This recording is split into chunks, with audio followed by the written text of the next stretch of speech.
The corruption and greed of the leaders were at their peak, and the righteous were brought to justice. Flattery, flattering violence and deceit were rampant on the streets, but the evil men flourished. Habakkuk looked up at the sky and prayed in a trembling voice, "Lord, why does God not respond when I call out? Why do evil do well and righteous suffer? Until when?" Then Habakkuk heard the voice of God, "I'll pick up Babylon and hit Judah. Babylon is ruthless and cruel, but it will be a tool to fulfill my wishes." The eyes of Habakkuk have grown. "How come you'd use a country that is worse and more cruel than ours? Is that the will of the Lord? Even if it's too late, this taciturn will come true.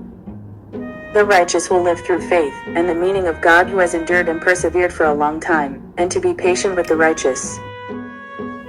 Sometimes God uses the evil as a tool for judgment, but in the end, all judgment and salvation are done in God's time by God's method. He realized that faith was beyond the environment and circumstances, and that he trusted God's righteousness and good faith, even in bad situations.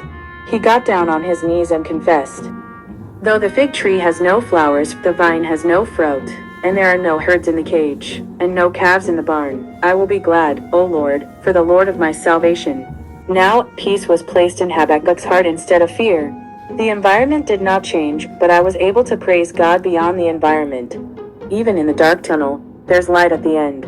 Habakkuk was convinced that God's interference in God's time must come true. Habakkuk says, "Ask God in the storm of life." He is looking at everything, even if he is silent, and responds in God's way. Until that day, the righteous must live by faith.